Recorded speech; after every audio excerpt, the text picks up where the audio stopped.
పిల్లలు కనడం అనేది ఇవాళ రేపు చాలామంది తల్లిదండ్రుల కల. వాళ్ళు చాలా ఆశలు పడి ఎన్నెన్నో పూజలు చేసుకుని, నోములు నోచుకుని పిల్లల్ని కంటూ ఉంటారు. అయితే పిల్లలు కన్న దగ్గర నుంచి వాళ్ళు ఎలా సంరక్షించుకోవాలి ప్రతిరోజు అంటే పుట్టినరోజు నుంచి ఆ తర్వాత సంవత్సరం వరకు ఎలా వాళ్ళు కాపాడుకోవాలనే విషయం మీద చాలామంది తల్లిదండ్రులకు కాస్త అవగాహన తక్కువ ఉంటుంది. ఈ నేపథ్యంలో వాళ్ళ కోసం కొన్ని సలహాల్ని మనకి ఇవ్వడానికి పీడియాట్రిషియన్ సంతోష్ కళ్యాణ్ మనతో పాటు ఉన్నారు. మనం పిల్లల డాక్టర్లు అని ఈజీగా తీసిపడేస్తుంటాం, కానీ వాళ్ళ ప్రత్యేకత, వాళ్ళ ఆరోగ్యానికి సంబంధించి వాళ్ళు చెప్పే జాగ్రత్తలని అసలు తీసిపారేయకూడదు.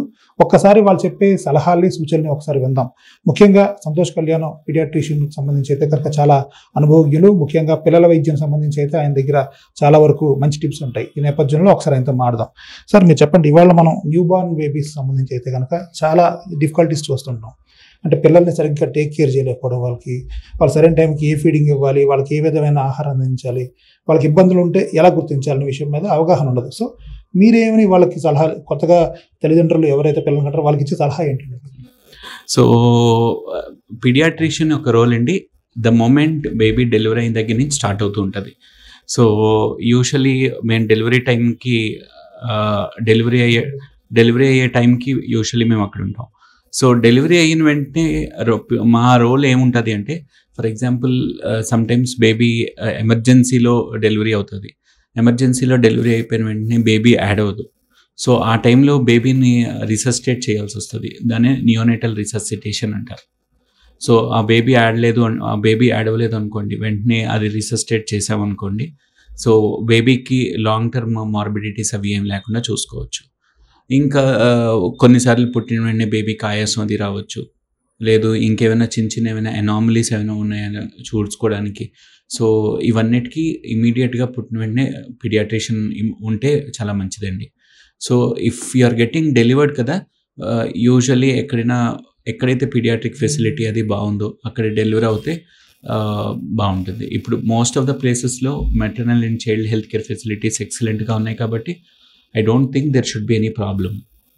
సార్, ఇప్పుడు మ్యాక్సిమం మనం చూస్తున్న కేసెస్లో జాండీస్ అంటే స్టార్టింగ్ ఇలా పుట్టిన వెంటనే జాండీస్ ఎఫెక్ట్ అవ్వడం, ఉమ్మనీరు తాగేసి చాలా మంది పిల్లలు ఇబ్బంది పడడం ఉంటాయి. వాళ్ళకి వెంటనే ఎఫెక్ట్ ఏంటంటే పీడియాట్రిషియన్ రోల్ ఏంటండి వెంటనే పుట్టిన వెంటనే? Okay, C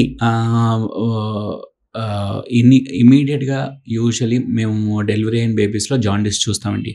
very important thing. ఈ జాండీస్ యూజువల్లీ ఎప్పుడు వస్తుంది అంటే Day 3 నుంచి Day 7 వస్తుంది.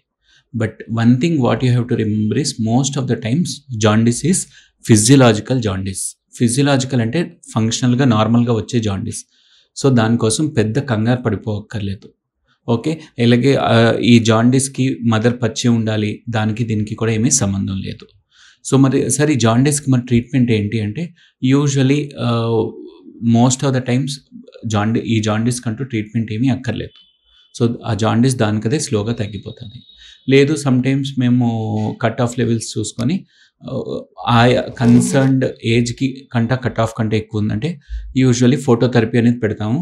ఫోటోథెరపీ యూజువల్లీ ఒక 24 hours పెట్టి మళ్ళీ బిలిరుబిన్ వాల్యూస్ రిపీట్ చేస్తాం. So most of the times 95% to 99% of the కేసెస్లో యూజువల్లీ జాండీస్ తగ్గిపోతుంది విత్ ఫోటోథెరపీ. లేదు అంటే ఓన్లీ కొన్ని కేసెస్లో మాత్రం ఎక్స్చేంజ్ ట్రాన్స్ఫ్యూషన్ దాకా వెళ్ళాల్సి వస్తుంది. ఎక్స్చేంజ్ ట్రాన్స్ఫ్యూషన్ అంటే రక్తం మార్చవలసి వస్తుంది. ఫర్ ఎగ్జాంపుల్ జాండీస్ బాగా ఎక్కువైపోయింది అనుకోండి, ఏమైనా ఈ జాండీస్ పెరిగిపోవడం వల్ల బ్రెయిన్ ఎఫెక్ట్ అవుతుంది అంటే, ఫర్ ఎగ్జాంపుల్ కెర్నిక్టర్స్ అంటాం మోర్ ఆఫ్ మెడికల్ లిటరేచర్లో. అప్పుడు అలాంటి సైన్స్ ఏమైనా కనబడుతున్నాయి, అలాంటివి ఏమైనా రావచ్చు అన్నప్పుడే యూజువల్లీ ఎక్స్చేంజ్ ట్రాన్స్ఫ్యూషన్కి వెళ్తాం. Okay, but most of the times ఏమీ చేయకుండానే తగ్గిపోతుంది. ఇంకొన్ని కేసెస్లో జస్ట్ ఫోటోథెరపీతో సరిపోతుందండి. ఎక్స్చేంజ్ ట్రాన్స్ఫ్యూషన్ దాకా వెళ్ళే కేసెస్ చాలా తక్కువ ఉంటాయి. సో దానికోసం అంత వరి అవ్వక్కర్లేదు. డాక్టర్ గారు, ఇప్పుడు ఫీడింగ్ అంటే ఇప్పుడు అమ్మవాళ్ళ దగ్గర నుంచి తల్లిపాలు పెట్టడం దగ్గర నుంచి ఫీడింగ్ ఎలా స్టార్ట్ చేయాలి, ఏ విధంగా దాన్ని మనం తీసుకెళ్ళచ్చు? సో ఫీడింగ్ అంటారా, ఇనీషియలీ మదర్కి వచ్చే 1-2 drops ఆఫ్ కొలెస్ట్రామ్ అంటే మురిపాలు అంటారు కదా, that కొలెస్ట్రామ్ is also very important. మనం మోస్ట్ ఆఫ్ ద టైమ్స్ మేము చూస్తుంటాం ఏంటంటే, అప్పుడప్పుడు ఆ కొలెస్ట్రామ్ని డిస్కార్డ్ చేసేస్తూ ఉంటారు. అది మాత్రం డిస్కార్డ్ చేయకండి. ఆ కొలెస్ట్రామ్లో యాంటీబాడీస్ అవన్నీ చాలా ఎక్కువ ఉంటాయి, and that is very essential for the baby. So ఇనీషియల్గా ఆ ఫస్ట్ 1-2 drops ఆఫ్ మిల్క్, దాని తర్వాత స్లోలీ ఒకసారి బేబీ సక్ చేస్తుంటే మిల్క్ ప్రొడక్షన్ ఆటోమేటిక్గా ఇంక్రీజ్ అయిపోతూ ఉంటుందండి. బట్ యూజువలీ మేము చూసేది ఏంటంటే ఈ టైంలో మదర్ని పచ్చి ఉండమంటారు. అవేమీ లేకుండా మదర్కి నార్మల్ హెల్దీ డైట్ ఇచ్చి మదర్ యాడిక్వేట్గా మిల్క్ వాటర్ తీసుకుంటే యాడిక్వేట్ మిల్క్ ప్రొడక్షన్ అనేది వచ్చేస్తుంది. అండ్ సమ్ టైమ్స్ మేము ఇంకా చూసేది అప్పుడప్పుడు, నాట్ వెరీ ఆఫన్, బట్ చూసేది ఏంటంటే హనీ ఇస్తామంటారు, లేదు అంటే కొంచెం పటిక పందారు నీరు ఇస్తామంటారు. ఈ హనీ కానీ పటిక పందారు నీరు కానీ లేకపోతే ఇంకెనీ కమర్షియల్ ప్రిపరేషన్ ఏదైనా అంటారు, అది ఏమీ అక్కర్లేదు. అండ్ ఒక్కసారి ఫీడింగ్ అది ఎస్టాబ్లిష్ అయ్యాక ఎప్పుడు దాకా బ్రెస్ట్ ఫీడింగ్ కంటిన్యూ చేయాలి అండి అని అడుగుతారు. My recommendation is if give exclusively breast feeding till 6 months. So ఏ బేబీ అయితే ఎక్స్క్లూజివ్లీ 6 months దాకా బ్రెస్ట్ ఫీడింగ్ తీసుకుంటారో usually they are very very healthy అండి. Okay, so breast feeding is the best feeding for the baby. In case of breast feeding అనేది తక్కువ ఉంది అనుకోండి, chances ఉన్నాయి అనుకోండి, ఏ ఫుడ్కి మీరు ప్రిఫరెన్స్ ఇస్తారు వాటికి? బ్రెస్ట్ ఫీడింగ్ తక్కువ ఉండడం అంటూ యూజువలీ ఉండదండి. Okay, again this is just a misconception. Most of the times mother healthy diet అది తీసుకుంటే బ్రెస్ట్ ఫీడింగ్ అనేది సరిపోతుంది.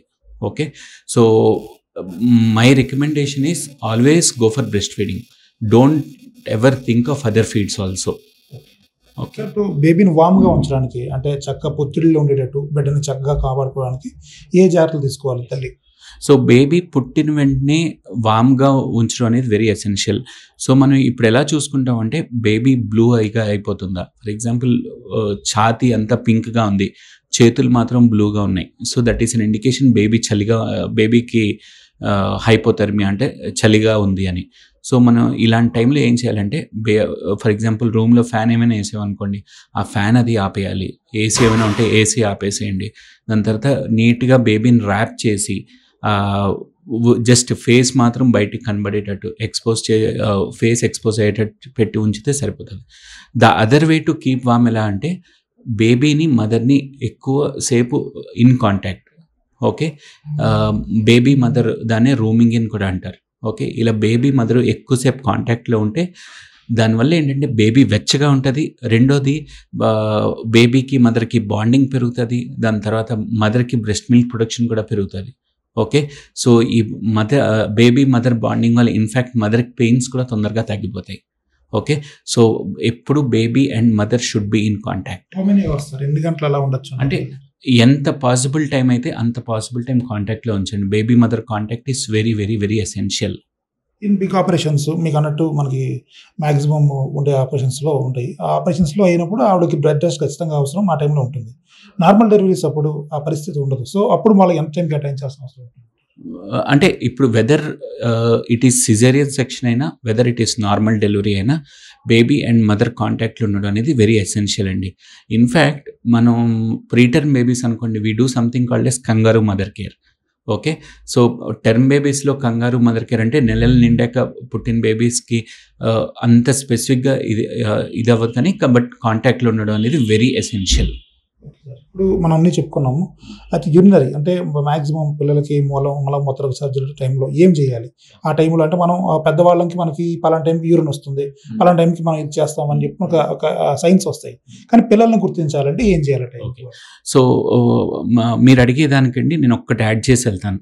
యూజువల్లీ ఫస్ట్ థింగ్ మనం చూసుకోవాల్సింది ఏంటంటే బేబీ పుట్టిన వెంటనే 24 hours లోపు బేబీ షుడ్ పాస్ మోషన్. అలాగే 48 hours లోపు baby should pass urine. Okay, usually అంటే మేము ఒకసారి డెలివరీ అయిన వెంటనే బేబీని చూసి వచ్చాక 6 hours వెళ్తే మమ్మల్ని అడుగుతారు, సార్ 6 hours అయిపోయింది, బేబీ యూరిన్ పాస్ చేయలేదు లేదా మోషన్ పాస్ చేయలేదు, ప్రాబ్లం ఏమైనా ఉందా అని. సో దానికోసం పెద్ద వరి అవ్వక్కర్లేదు. సో రిమెంబర్, యూరిన్ పాస్ చేయడానికి 48 hours, మోషన్ పాస్ చేయడానికి 24 hours. 24 hours మోషన్ పాస్ చేయకపోయినా, 48 hours యూరిన్ పాస్ చేయకపోయినా, then immediately inform your doctor. అలాగే సో యూజువలీ యూరిన్ పాస్ చేసిన వెంటనే నా అడ్వైస్ ఏంటంటే అండి, never go for diapers. Okay, ఎప్పుడు మన పెద్దవాళ్ళు చెప్పారు కదా, ఈ కాటన్ ఓల్డ్ శారీస్ని ఏమైనా చింపి cotton clothes, they are the safest one. అలాగే యూజువలీ బేబీ పుట్టిన వెంటనే పుట్టిన first few months around 6 to 8 times urine pass చేస్తారు. ఓకే, అదే చాలామంది ఇంత ఎక్కువ యూరిన్ పాస్ చేసేస్తున్నారు, అబ్నార్మల్ ఏమో అనుకుంటారు. ఇన్ఫ్యాక్ట్ మేము సమ్టైమ్స్ చూస్తాం 10 times దాకా కూడా యూరిన్ పాస్ చేస్తారు. Okay, that is normal. So దానికోసం అంటూ వరి అవ్వకండి.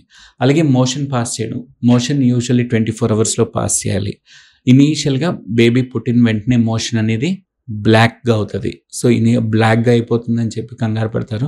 సో దానికోసం కూడా కంగారు పడద్దు. దాన్ని మెకోనియం అంటారు. ఓకే, దాని తర్వాత మోషన్ ఏమో కొంత slightly greenish or golden yellow కలర్లో అవుతుంది. దాని తర్వాత నార్మల్ ఎల్లో కలర్ వస్తుంది.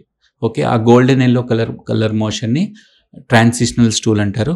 దాని తర్వాత యూజువల్లీ ఫీడింగ్ అది ఎస్టాబ్లిష్ అయిపోయిందంటే నార్మల్ ఎల్లో కలర్ స్టూల్ వచ్చేస్తుంది. ఓకే, సో స్టూల్ వచ్చాక రొటీన్గా మా క్లినిక్లో విజిట్స్ ఇంకో దానికి వస్తారు. Sir baby daily motion pass చేయట్లేదు.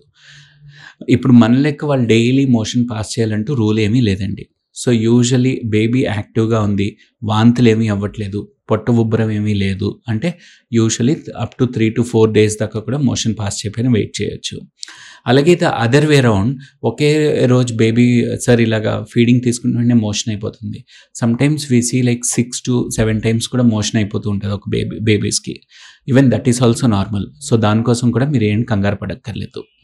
ఓకే సార్, ఇంకా ఇంకో విషయం చెప్పాలంటే అర్ధరాత్రికి లేచి తర్వాత సాయంత్రం పూటలు ఒక్కసారి పిల్లలు లేచి అరుస్తూ ఉంటారు, బాగా ఏడుస్తూ ఉంటారు, వెక్కి వెక్కి ఏడ్చి వాళ్ళు ఇదవుతుంటారు. సో ఎలా గుర్తించాలి వాళ్ళలో ఈ సిక్నెస్ వచ్చిందని ఎలా గుర్తించాలి?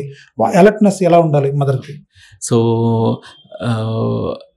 One of the common reason sir, midnights హాస్పిటల్స్కి వచ్చేది యూజువల్లీ న్యూ బార్న్ పేరెంట్స్. దీన్ని ఎక్సెసివ్ సార్ 1 hour నుంచి బేబీ ఆపకుండా ఏడుస్తూనే ఉంది సార్, మొత్తం ఇంట్లో ఎవరికి టెన్షన్ వచ్చేస్తుంది సార్ అని. అలాగే ఈవినింగ్ అయ్యేసరికి పొట్టంతా రాయలెక్క అయిపోయింది సార్, కంటిన్యూస్ బేబీ ఏడుస్తుంది సార్ అంటారు. సో దీన్నే ఈవినింగ్ కోలిక్ అంటారు. ఈవినింగ్ కోలిక్ అని ఇన్ఫాంటైల్ కోలిక్ అంటారు. So most of the times in evening colic or infantile colic is normal. So దానికోసం పెద్ద కంగారు పడక్కర్లేదు. ఓకే, యూజువల్లీ ఏం చేస్తారంటే టమ్మీ మసాజ్ అని అంటారు, టమ్మీ టైం అంటారు. యూజువల్లీ మీ కన్సర్న్ పీడియాట్రిషియన్ టమ్మీ మసాజ్ అన్న టమ్మీ టైం అన్న ఏంటాడు అడిగితే చెప్తారు. సో ఈ చిన్న చిన్న ప్రికాషన్స్ తీసుకుంటే, అలాగే ఫీడింగ్ ఇచ్చాక బాగా బర్ప్ చేయాలి. బర్ప్ చేయడం అంటే ఏంటంటే బేబీని భుజం మీద వేసుకొని వెన్ను మీద అలా కింద నుంచి పై దాకా తడుతూ ఉంటే ఏమవుతుందంటే ఆ తీసుకున్న కొంత ఫీడింగ్ తీసుకున్నప్పుడు గాలి అనేది లోపలికి వెళ్ళిపోతుంది, అది బయటకు వచ్చి బేబీ కంఫర్టబుల్గా ఉంటుంది. సో బర్పింగ్ చేస్తే ఈ టమ్మీ మసాజ్ టమ్మీ టైం ఇస్తే మోస్ట్ ఆఫ్ ద టైమ్స్ ఈ కోలిక్ అనేది తగ్గిపోతుంది. ఓకే, ఈ కోలిక్ కోసం ఇంత వరి అవ్వక్కర్లేదు. బట్ యాజ్ ఏ పేరెంట్ అది చాలా కన్సర్నింగ్గా ఉంటుంది. I can understand. అలాగే ఇప్పుడు మీకు ఇంకా డౌట్ అనిపించింది అనుకోండి, ఆ నియర్ బై సమ్టైమ్స్ మనం ఓకే ఇది నార్మలే కదా వరి అవ్వద్దు అనుకునేదానికంటే నియర్ బై పీడియాట్రిషియన్ ఎవరైనా ఉన్నారు అంటే, లేదు అట్లీస్ట్ ఆ టైంలో పీడియాట్రిషియన్ లేరు, సమ్ ఫిజిషియన్ డాక్టర్ ఎవరైనా ఉన్నా ఈవెన్ వాళ్ళకైనా చూపెట్టినా they will if something is concerning వెంటనే చెప్తారు. సో మీరు అడిగిన the second part of your question, మరి ఎప్పుడు కన్సర్నింగ్, ఎప్పుడు మనం వరి అవ్వాలి అని. సో ఎప్పుడు వరి అవ్వాలి అంటే ఫర్ ఎగ్జాంపుల్ బేబీ, సో ఈ ఒక్క పార్టే కాదండి, లైక్ ఎప్పుడు ఈ న్యూ బార్న్ బేబీస్లో మనకి కన్సర్నింగ్ థింగ్స్ ఏంటి అంటే, ఫర్ ఎగ్జాంపుల్ బేబీ ఫాస్ట్గా బ్రీతింగ్ తీసుకుంటుంది. అంటే బేబీకి up to 60 breaths it is normal, కానీ చాలా ఫాస్ట్గా బ్రీతింగ్ తీసుకుంటుంది, బాగా డొక్కలు ఎగరేస్తుంది. So that is something abnormal or that requires immediate medical attention. అలాగే ఏం చేసినా బేబీ బాగా ర్యాప్ చేసి ఉంచినా సరే బేబీ చేతులు కాళ్ళు బ్లూగా మారిపోతున్నాయి, లేదా లిప్స్ అవి బ్లూగా అయిపోతున్నాయి, లేదా బేబీ కంప్లీట్గా బ్లూగా అయిపోతుంది. That is also very very concerning thing and you should go to the hospital immediately. Third thing ఏంటి అంటే, మీరు కొన్ని రోజులు బేబీతో ట్రావెల్ చేసిన వెంటనే మీకు బేబీ ఏ టైంలో ఫీడింగ్ కావాలి, ఎంత ఫీడ్ తీసుకుంటుంది, ఇవన్నీ మీకు అంచనా వచ్చేస్తుంది. ఇప్పుడు అలా కాకుండా ఫర్ ఎగ్జాంపుల్ రోజు ఇంత ఫీడ్ తీసుకుంటున్న బేబీ ఇప్పుడు ఫీడ్ తీసుకోవట్లేదు, బేబీ కంటిన్యూస్ డల్గా ఉంటుంది, బేబీకి యాక్టివ్గా లేదు, డల్ అయిపోయింది, ఫీడింగ్ తీసుకోవట్లేదు అంటే సింపుల్గా చెప్పాలంటే పూర్ ఫీడింగ్ లేదా డల్ యాక్టివిటీ, ఇలాంటివి ఏమైనా ఉన్నా సరే వెంటనే ఇట్ ఈస్ కన్సర్నింగ్ థింగ్. అలాగే ఫర్ ఎగ్జాంపుల్ బేబీకి యూజువల్లీ న్యూ బార్న్ బేబీస్కి ఫీవర్స్ రాకూడదు. సో అలా కాకుండా న్యూ బార్న్ బేబీకి వెంటనే హై గ్రేడ్ ఫీవర్స్ వస్తున్నాయి, వెంటనే that is also very essential, వెంటనే డాక్టర్ దగ్గర తీసుకెళ్ళాలి. ఇంకోటి ఏంటంటే అబ్నార్మల్ మూమెంట్స్ అంటే ఫిట్స్ అంటారు కదా, ఫిట్స్ యూజువల్లీ మా దగ్గరికి వచ్చి సార్ ఏంటి సార్ ఫిట్స్, చిన్న బేబీకి ఫిట్స్ వస్తాయని అడుగుతారు. ఇన్ఫ్యాక్ట్ న్యూ బార్న్ బేబీస్కి కూడా ఫిట్స్ వస్తాయి. సో అబ్నార్మల్ మూమెంట్స్ అంటే నార్మల్ మూమెంట్ కాకుండా ఎనీ అదర్ మూమెంట్, ఏమైనా అబ్నార్మల్ మూమెంట్స్ ఏమైనా ఉన్నాయా, ఇవన్నీ ఉన్నా సరే వెంటనే డాక్టర్ దగ్గర తీసుకెళ్ళాలి. అలాగే సమ్టైమ్స్ బేబీకి బాగా పట్టుభ్రం అయిపోయి బాగా రాయి లెక్క అయిపోయింది పొట్ట, ఏది ఇచ్చినా పసరవాంతులు అయిపోతూ ఉంటాయి. అలా పసరవాంతులు అయిపోతున్నాయన్నా వెంటనే డాక్టర్ దగ్గర తీసుకెళ్ళాలి. సార్ ఇంకొకటి, ఇప్పుడు తగ్గిపోయింది అనుకోండి, ఆల్మోస్ట్ నర్సింగ్ హోమ్స్ వచ్చిన దగ్గర నుంచి, లేకపోతే పేరెంటల్ కేర్స్ ఎక్కువ వచ్చిన దగ్గర నుంచి తగ్గిపోయింది. అయితే పాతకాల పద్ధతులు ఇప్పటికీ కొనసాగుతున్నాయి. కొన్నిసార్లు కొంచెం కషాయం తాగిస్తూ ఉంటారు పిల్లలకి, తెల్లలు వచ్చేసరికి వాళ్ళకి కొంచెం కఫం తగ్గాలంటే వెంటనే ఏదో ఒక కరక్కాయ కానీ లేకపోతే తేనె కలిపిచ్చేయడం, కొన్ని పనులు చేస్తూ ఉంటారు. అంటే మీరు ఇందాక చెప్పినట్టు తేనె ఇవ్వడం, లేకపోతే పటికి పంచదార ఇవ్వడం, ఇలాంటివి చేస్తూ ఉంటారు. అంటే వాళ్ళు పాత పద్ధతులని కొన్నిటిని మంచివని చెప్పి పాటిస్తూ ఉంటారు. అవన్నీ అవసరం అంటారా? కొంతమంది అయితే కనుక మొత్తం ఒళ్ళంతా నువ్వుల నూనె గట్టిగా రాసి మొత్తం ఉదయం లేచి స్నానం బాగా చేయించి ఇవన్నీ చేస్తుంటారు. సో ఇవన్నీ అవసరం అంటారా ప్రాక్టికల్గా? ఆయిల్ మసాజ్, నువ్వుల నూనెతో ఆయిల్ మసాజ్ చేస్తారు. ఇవన్నీ నేను ఆయిల్ మసాజ్ని కంప్లీట్గా నో అని చెప్పను. బట్ సమ్టైమ్స్ యూజువల్లీ ప్రాక్టీస్లో మేము చూస్తున్నాం ఏంటంటే నువ్వుల నూనె రాసిన వెంటనే ర్యాషెస్ వస్తున్నాయి. అలాగని చెప్పి అందరు బేబీస్కి ర్యాషెస్ వస్తున్నాయి అని లేదు, కొంత బేబీస్కి ర్యాషెస్ వస్తున్నాయి. అలా ర్యాషెస్ ఏమైనా వస్తే వెంటనే ఆపేసి but oil massage is good for the baby. The second thing ఏంటి అంటే ఇప్పుడు మీరు కఫం వచ్చింది లేదు కరక్కాయి, ఇవన్నీ అయితే నేనైతే వద్దని చెప్తానండి. ఓకే, ఫస్ట్ 6 months మనం ముందు చెప్పుకున్నట్టు ఎక్స్క్లూజివ్ బ్రెస్ట్ ఫీడింగ్, తల్లి పాలతో అన్నీ తగ్గిపోతాయండి. లేదు అంటే మీ కన్సర్న్ పీడియాట్రిషియన్ మల్టీవిటమిన్ డ్రాప్స్ కానీ విటమిన్ D3 డ్రాప్స్ కానీ ఏమైనా ఇస్తే వాడండి. ఓకే, మీకు మరీ ఎంత కఫం ఉంది అనిపిస్తే మీ కన్సర్న్డ్ పీడియాట్రిషియన్ దగ్గరికి వెళ్తే వాళ్ళు చెక్ చేసి ఇంకేమైనా మెడికేషన్స్ ఇవ్వాలో చెప్తారు. బట్ నాకు తెలిసి జస్ట్ బ్రెస్ట్ ఫీడింగ్ అయితే సరిపోతుంది in most of the times. Okay, but sir breast feeding సరిపోతుంది అన్నారు కదా అని చెప్పి కఫం ఉందని మీకు డౌట్ ఉన్నప్పుడు కూడా విత్ బ్రెస్ట్ ఫీడింగ్ ఇస్తూ చేయకండి. మీ దగ్గరలో ఉన్న పీడియాట్రిషియన్ ఒకసారి కన్సల్ట్ చేయండి, దట్ ఈస్ గుడ్. ఇది డాక్టర్ సంతోష్ కళ్యాణ్ గారు చెప్తోంది. దేనికైనా వైద్యం అదే, ఎప్పుడైనా అంటే పిల్లలకి వాళ్ళకి సంబంధించిన ప్రాబ్లమ్స్ వస్తే వెంటనే సొంత వైద్యానికి పోకుండా సమీపంలోని పీడియాట్రిషియన్ కానీ వాళ్ళకి సంబంధించిన పీడియాట్రిషియన్ కానీ లేదంటే కనీసం ఫిజిషియన్ అయినా సంప్రదించి సలహాలు తీసుకోవాలని, 6 నెలల వరకు ఖచ్చితంగా తల్లిపాలు అనేవి బిడ్డకు సంరక్షణకు అవసరం కాబట్టి తీసుకోవాలని చెప్తున్నారు. ఇది అత్యంత ముఖ్యమైనదని చెప్తున్నారు. ఏదేమైనప్పటికీ ఈ సలహాలన్నీ పాటించాలని, దీన్ని బట్టి తల్లి పిల్లల ఆరోగ్యం చాలా బాగుంటుందని ఆయన చెప్తున్నారు. మరిన్ని వార్తల కోసం సబ్స్క్రైబ్ చేయండి న్యూస్ 18 తెలుగు.